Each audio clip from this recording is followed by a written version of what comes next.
Aston Villa are now coming into probably the fixture run from hell. Our next 6 games are so difficult, and we kick it off with a trip to Brighton. Fellow, at the moment, Champions League qualification contenders. It's going to be a huge game. We're going to preview the game right now.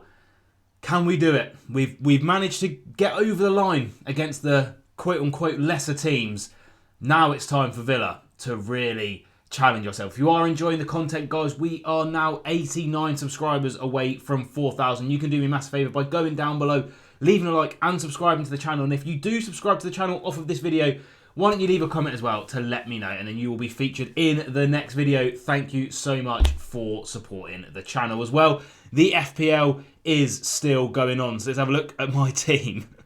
Because I had another stinker. Just quickly before we get into the video as well, there will be a post out on my channel. It will go into your sub boxes. You'll see it on the screen now. I am going to be recording the Dream January transfer window, and I want some of your guys' suggestions. So if you have any players that you'd love Villa to sign, please keep it relatively realistic. We'd all like to sign the likes of Lamine Yamal.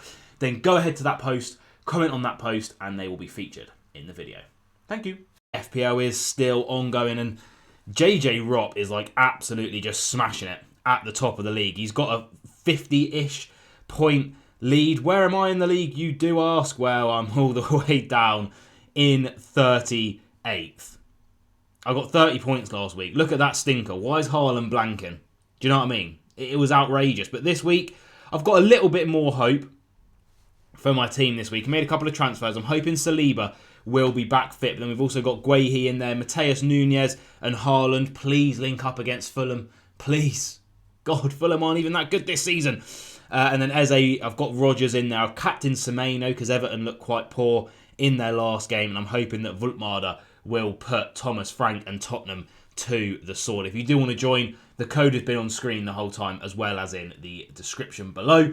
We've got 49 of you legends in there. Let's see how many we have after this game week. Let's get into the preview.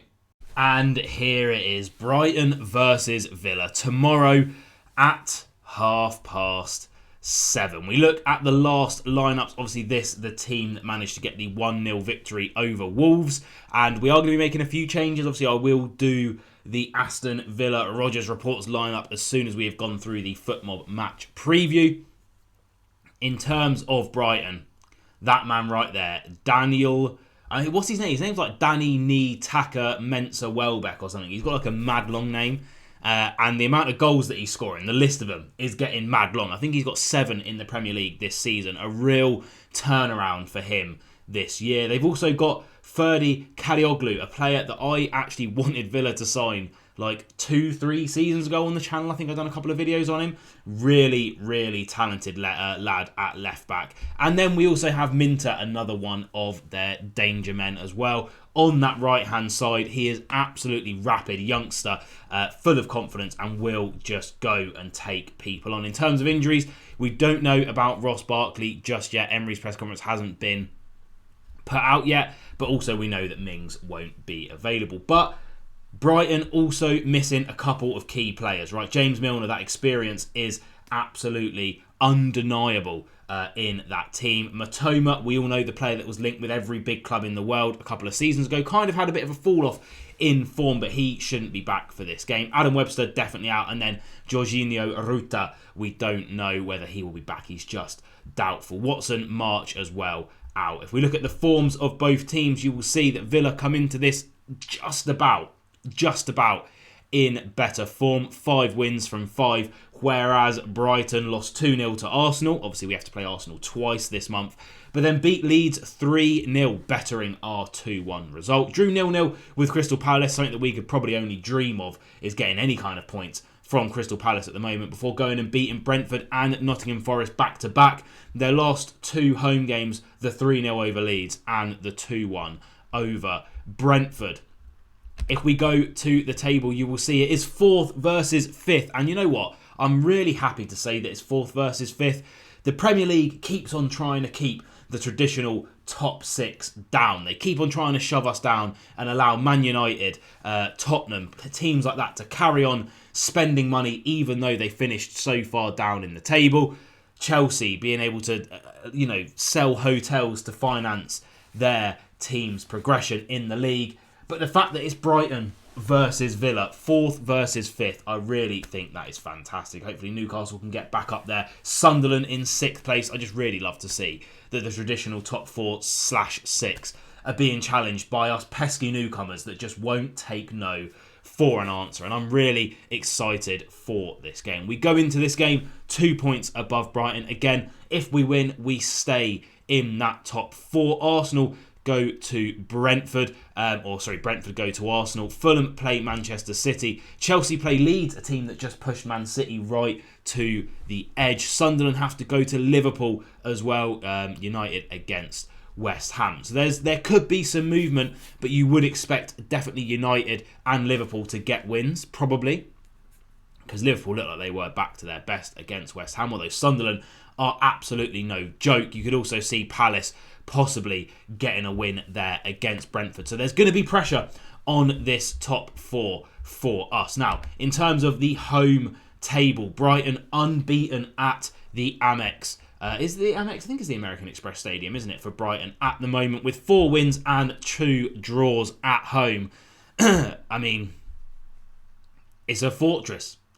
Just like Villa Park. It's going to be really, really hard to go there. You contrast that with Aston Villa's away form, where we are 2-2-2 with a goal difference of -1. So home advantage definitely going to play into Brighton's hands. But you look at the form table in the Premier League over the last 5 games, Villa are certainly the team to beat. I mean, you look at XG, it's absolutely ridiculous. We're literally 17th.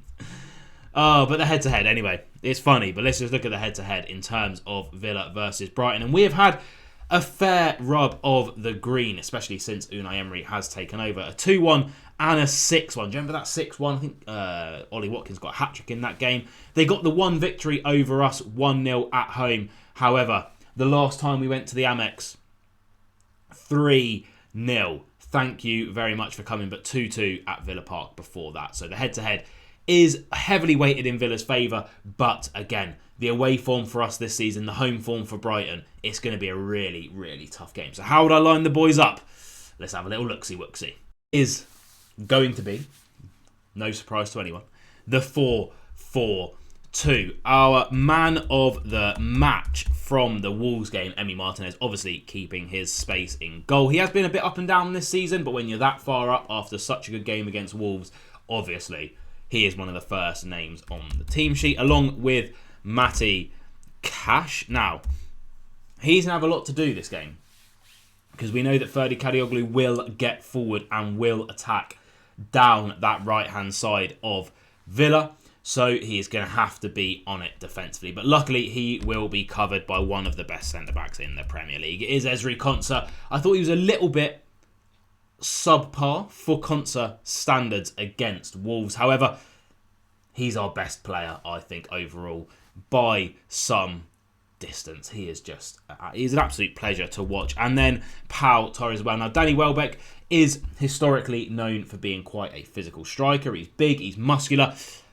but he is also like 37. He's lost a couple of steps. So I think Pau should be able to deal with that physicality that he presents, and Konsa as well. Now, if Jorginho Ruta is back and available for selection, he is a big lad. He's young. He's got that energy, that pace, that strength. Then Pau could be in for a bit of a long day. Now, I'm actually going to go for Ian Maatsen purely because, again, Minter, Luca Digne got rinsed repeatedly by Wolves down that left-hand side for Villa because he can't keep up with people. He hasn't got that pace anymore in his 30-odd-year-old bones, whereas Maatsen is full of pace, and Minter is going to be direct. He's going to be pacey, so we have to deal with that threat. And I think Maatsen has done very, very well recently in the European games. It's a midweek game, so you can imagine some rotation might be at play.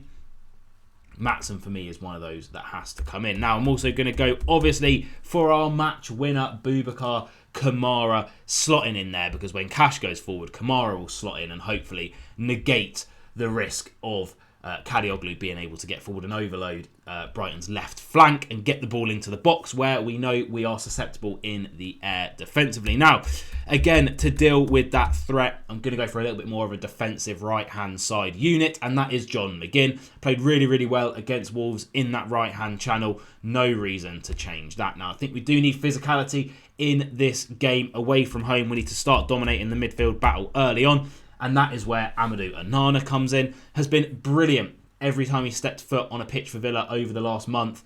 I thought he looked really good when he came on against Wolves. I think Tielemans, as fantastic as he is, doesn't offer as much defensively as Onana does. So Onana gets the nod in that pivot next to Kamara for me. And it's going to be Morgan Rogers on the left-hand side. Why? Purely because I'm actually going to go for Tielemans in the number 10 role, a role that he has performed many, many times for Villa. And that's because I don't think that Marlon done enough to get dropped. I don't think Marlon had the chance to do anything in that Wolves game because the Villa performance in general was not good enough. But Tielemans and his passing ability in that number 10 role can certainly unlock the likes of Donyell Marlon. And we need some pace in the team. Watkins looks slower than a freight train that's stood still, because actually trains are quite quick, aren't they? You know the point I'm trying to make. Marlon, I think, can get in behind, especially the likes of Lewis Dunk, who isn't the quickest centre-back in the world, and Tielemans should be the man to feed him in. That's the team I would send out. It would leave us with a really strong bench of Harvey Elliott. I'm only joking, he's not going to get on the bench, is he? Let's be fair. But it will leave us with Evan Guasson, Watkins, Sancho, Barkley, if he's available to be on the bench. Bundia, I think, looked really poor against Wolves, hence why he has been dropped for this game. But Lamar Bogard, we have Digne on the bench who can come on. Garcia, who's actually quite good offensively, as the right back. Do you remember that we signed him and then he just disappeared for a year? But I think that's the team I would send out, and that's why I would do it.